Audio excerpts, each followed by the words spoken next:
Bwana Yesu asifiwe. Mtumishi wa Mungu, Bwana Yesu asifiwe tena.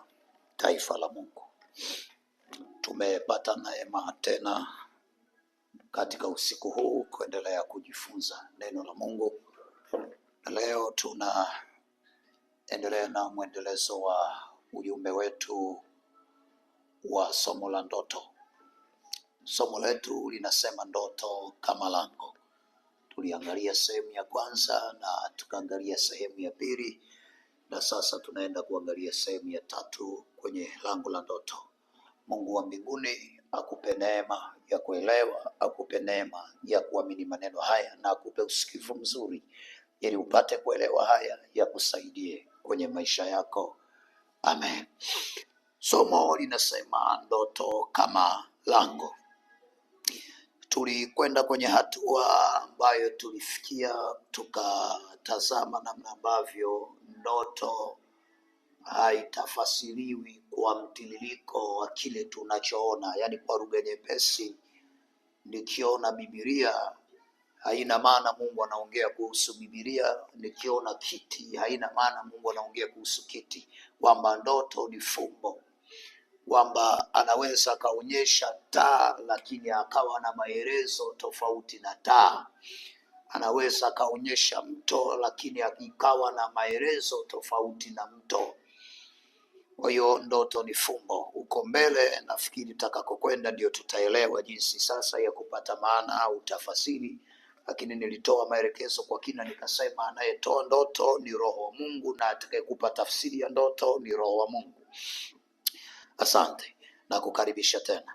Kifungu cha leo kinasema makundi manne ya watu walio katika matatizo ya ndoto. Narudia tena, makundi manne ya watu waliopo katika matatizo ya ndoto. Kwa lugha rahisi, kuna makundi manne ya watu yanayopitia matatizo fulani kwenye maisha yao ambayo chanzo chake ni ndoto. Sasa tutafuatana pamoja na Mungu atakupa kuelewa. Kundi la kwanza ambalo tunalitazama leo ni wasioota ndoto kabisa. Nilisema, narudia kusema, kumbuka ya kwamba Mungu anautumia mlango wa ndoto ili kufikisha ujumbe kwa mwanadamu, na shetani anautumia mlango wa ndoto ili kufikisha ujumbe kwa mwanadamu. Na nikasema kuna ndoto za kibinadamu ambazo hazina maana yoyote kwa mwanadamu, kwamba ni yale uliyoyaona sasa unalala yanajirudia, ni yale uliyosikia sasa unalala yanajirudia. Sasa tatizo la kutoota ndoto limekuwa tatizo la wengi. Hapa tusikilizane vizuri sana, nirudi kuzungumza. Tatizo la kutoota ndoto limekuwa ni tatizo kubwa kwa watu wengi. Sasa unisikilize vizuri ili nikupe ufafanuzi wa kuelewa. Mungu anasema kwa njia mbalimbali. Sisemi anatumia mlango wa ndoto peke yake. Hata unawakuta wanahubiri injili ya kweli njiani, ni Mungu anatumia vinywa vyao kusema. Lakini mlango wa karibu ya Mungu kusema na mwanadamu ni ndoto, ambao anaongea na wewe binafsi, ambapo hana mtu mwingine ambaye anasikia kile ambacho Mungu anaongea na wewe. Sasa mtu ambaye haoti ndoto ni tatizo. Ni ishara ya kwamba mtu huyu kiroho amemilikiwa kiasi kwamba sasa macho yake yamepofushwa, hana anachoona katika ulimwengu wa roho. Kumbuka nimesema ndoto zimebeba vitu vinne. Nikasema kitu cha kwanza, ndoto imebeba taarifa. Kitu cha pili, ndoto imebeba maonyo. Kitu cha tatu, ndoto imebeba tahadhari. Kitu cha nne, ndoto imebeba maelekezo. Manake kama huyu mtu haoti ndoto, manake hana taarifa. Manake kama haoti ndoto, manake hana maonyo. Kama haoti ndoto, manake hana tahadhari. Kama haoti ndoto, manake hana maelekezo.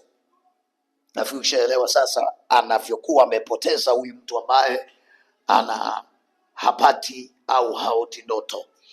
Nikisema hivyo utakuwa umepata ufumbuzi. Hili ni kundi la kwanza. Maanake wewe tayari ulishamilikiwa kiroho kiasi kwamba macho yako ya kiroho hayaoni. Kimsingi unapolala, unisikilize vizuri, roho ya mwanadamu hailali, ila mwili wa mwanadamu ndio unaolala. Kwa hiyo unaposema pasa, nimeota watu 7 wameingia ndani, kimsingi ni kwamba haujaota, ila umeona, kwa sababu wakati umelala mwili ulilala, lakini roho ya mwanadamu hailali. Kwa hiyo inaona yale ambayo yanaendelea, kwa sababu saa mwili unalala ni saa ambayo roho inaanza kuoperate, roho inaanza kutenda kazi yake, ni saa ambayo mambo ya kiroho sasa anaanza kutendeka. Kwa hiyo unafika wakati ambao wewe unasema umeota, lakini kimsingi hukuota, isipokuwa umeona. Asante kwa kupata ufahamu huo. Nisogee mbele tena kwa hatua ifuatayo. Kundi la pili linasema kuto kuamini ndoto kunasababisha kupuuza ndoto. Unisikilize, nimesema kuna makundi manne yanayopita kwenye matatizo. Kuna watu wanapuuza ndoto, yaani kaota ndoto anaipuuza, kama Farao. Ukisoma kile kitabu cha Mwanzo kule ambacho tulikisoma jana wakati tunajifunza juu ya ujumbe wetu, utapata kwa habari ya kile kitabu, nafikiri ni Mwanzo 41, ukianzia mstari wa kwanza na kuendelea huko utapata ufafanuzi vizuri. Farao anaota ndoto, akaamka akapuuza, kwa lugha rahisi akasema hii ni ndoto kama ndoto nyingine. Mungu akamrudishia ndoto hiyo tena mara ya pili. Na kumbuka kauli yangu nilisema, wewe unayeota ndoto moja inajirudia mara ya pili, tafsiri yake ni hii, ni kwamba wewe, hiyo ndoto uliyoyota ni Mungu anakujulisha kwamba hicho ulichokiota ni kweli, yaani kimethibitishwa ni cha kweli na kitatokea, bila kujali umeelewa ama haujaelewa. Ndio maana hatua ya kwanza lazima utafute kuelewa. Kwa hiyo imejirudia mara mbili kwako, ni muhimu sana kutafuta kuelewa, kwa sababu hiyo ndoto ni Mungu anaongea na wewe kwamba itatokea kama ulivyoiona. Sasa kama alitumia fumbo, manake lazima umpate mtu ambaye ana uwezo wa kukufundisha, upate ufafanuzi ili ujue Mungu alichoongea ni nini. Kama ameiongea waziwazi, si ndoto ya fumbo, manake itatokea kama vile ulivyoona, bila kujali ni njema, bila kujali ni mbaya. Tuende pamoja. Kwa kundi la pili ni wale wanaopuuza ndoto. Kuna watu wakiota ndoto wanapuuza, na sababu ya kupuuza ni kutoamini kama Mungu anatumia mlango wa ndoto. Sababu ya kupuuza ni watu kutoamini kwamba lango la ndoto au kuota ndoto inaweza ikatokea. Ndio maana watu wanapuuza, wanaona ni kitu cha kawaida. Kundi la tatu, kutoelewa ndoto kunasababisha watu wapuuze ndoto. Kutoelewa ndoto, kutoelewa ndoto. Narudia tena, kuna makundi manne ambayo yanapita kwenye matatizo. Kuna mtu haoti kabisa, ni kundi la kwanza.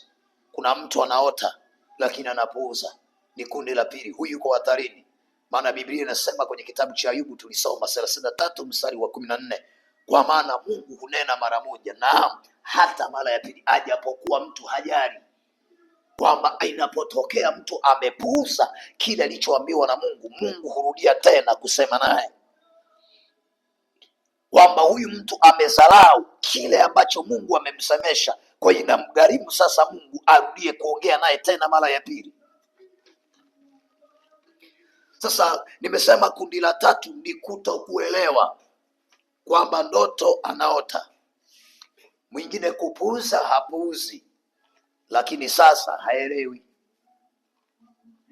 Hili ni tatizo. Kuna makundi haya, pengine na wewe nayeongea nao huko kwenye kundi hili. Tufuatane pamoja, utaelewa baada ya kuota nini ufanye ili upate kuelewa. Hatua inayofuata, kundi la 4 ambalo ni kundi la mwisho, kusahau ndoto. Kuna hatari pia. Kwa kundi la kwanza haoti kabisa, kundi la pili anapuuza alichoota, kundi la tatu haelewi alichoota, kundi la 4 kusahau. Na hii ni hatari kupita unavyoelewa. Labda nikusome hichi kitabu alafu nikupe ufafanuzi, ndio utaelewa kwa nini nasema ni hatari. Kitabu cha Mathayo sura ya 2 na ule mstari wa 13. Mathayo sura ya 2 na mstari wake wa 13. Takusomea kama neno la Mungu lilivyoandikwa. Mathayo sura ile ya 2 na mstari wake wa 13. Twende pamoja, mtu wa Mungu. Mathayo 12:13, Mathayo 2:13. Sikia neno la Mungu linavyosema. Anasema na hao walipokwisha kwenda zao, na hao walipokwisha kwenda zao, tazama malaika wa Bwana alimtokea Yusufu katika ndoto, akasema, ondoka, umchukue mtoto na mama yake, ukimbilie Misri, ukae huko hata nikuambie, kwa maana Herode anataka kumtafuta mtoto amwangamize. Mungu anaongea na Yusufu kwa ndoto, kwa kupitia malaika. Anamwambia, chukua mkeo, chukua na mtoto, kimbilia Misri, maana Herode anataka kumtafuta mtoto amwangamize. Sasa na swali, angesahau hiyo ndoto, nini kingetokea? Sasa kama angetokea maafa, uwe na hakika kuna vitu uliota ukavisahau, leo vinatokea, unajiuliza sababu ni nini, na unaona kama Mungu hakusema na wewe, au Mungu alikuacha, au Mungu hakutaka kukutaarifu. Anasema katika neno lake kwamba Mungu hatafanya neno lolote bila kuwajulisha watumishi wake siri, manabii wake, kwamba tukio linalokuja mbele yao lazima Mungu aanze kusema nao. Sasa kuna watu hawaelewi kile Mungu alichosema nao, na kuna watu wanaamka wakiwa wameshasahau kile Mungu alichosema nao. Sasa fikiri, huyu bwana anafunuliwa ndoto ya kifo juu ya mtoto wake. Sasa swali, anaamka alafu amesahau kama wewe unavyosahau. Nini kingemkuta? Nini kingetokea? Nikiongea hivi sasa naona umepata sasa kujua kwamba kuna umuhimu kumbe wa kutokusahau ndoto. Kuna umuhimu kumbe wa kutokupuuza ndoto. Kuna umuhimu kumbe wa mtu asiyeota aanze kuota. Sababu za kutoota ndoto na kutoelewa ndoto na kutoamini ndoto na kusahau ndoto na kupuuza ndoto, ziko sababu. Kwa siku ya leo naomba nikuache hapa. Hatua inayofuata tutatazama sababu zinazosababisha usielewe ndoto, usiote ndoto, usiamini ndoto na usikumbuke ndoto. Tutaendelea na ajenda hii kwa kipande kitakachofuatia. Karibu tena, tuendelee kujifunza pamoja. Mungu wa mbinguni akubariki. Amen.